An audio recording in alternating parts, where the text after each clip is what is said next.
Hi friends, ಎಲ್ಲರಿಗೂ ನಮಸ್ಕಾರ. Welcome to the UK home cook channel. ನೀವೇನು ನಮ್ಮ ಚಾನಲ್ ಹೊಸದಾಗಿ ನೋಡ್ತಾ ಇದ್ರೆ ಸಬ್ಸ್ಕ್ರೈಬ್ ಮಾಡ್ಕೊಳ್ಳಿ ಮತ್ತು ಬೆಲ್ಲೈಕನ್ನ ಪ್ರೆಸ್ ಮಾಡಿ. ಇವತ್ತು ನಾವು ಪೆಸರಟ್ಟು ಅಂದರೆ ಹೆಸರು ಕಾಳಿನ ದೋಸೆ ಮಾಡುವುದನ್ನು ನೋಡೋಣ. ಇದಕ್ಕೆ ನಾನು 1 ಕಪ್ ಆಗೋಷ್ಟು ಹೆಸರು ಕಾಳನ್ನು ತೊಗೊಂಡಿದ್ದೀನಿ. ಒಂದು 2ರಿಂದ 3 ಚಮಚ ಆಗೋಷ್ಟು ಅಕ್ಕಿಯನ್ನು ಹಾಕಿ, ಒಂದು ಸ್ವಲ್ಪ ಮೆಂತ್ಯ ಹಾಕಿ, ಇದನ್ನೆಲ್ಲ ನೀರು ಹಾಕಿ ಒಂದು 2 ಸಲ ಚೆನ್ನಾಗಿ ತೊಳ್ಕೊಬೇಕು. ಈ ಥರ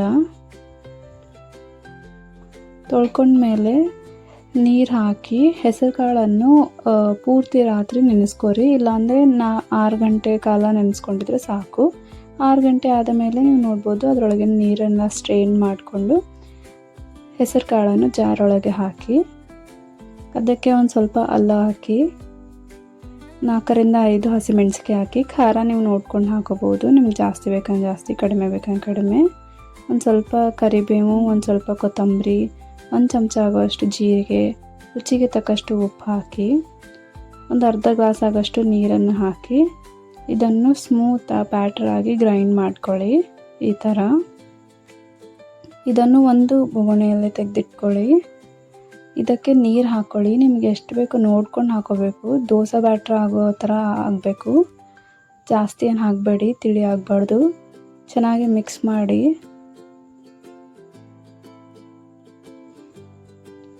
ನನಗೆ ಗಟ್ಟಿ ಅನ್ನಿಸ್ತೆ, ಅದಕ್ಕೆ ಇನ್ನೊಂದು ಸ್ವಲ್ಪ ನೀರು ಹಾಕ್ಕೊಂಡಿದ್ದೀನಿ.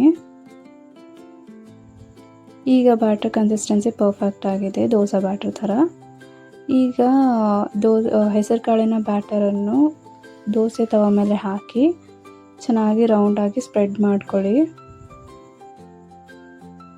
ಸ್ವಲ್ಪ ಸೈಡಲ್ಲಿ ಎಣ್ಣೆ ಹಾಕಿ ಮೀಡಿಯಮ್ ಫ್ಲೇಮಲ್ಲಿ ಇಟ್ಕೊಂಡು 2ರಿಂದ 3 ನಿಮಿಷ ಬೇಯಿಸ್ಕೊಳ್ಳಿ.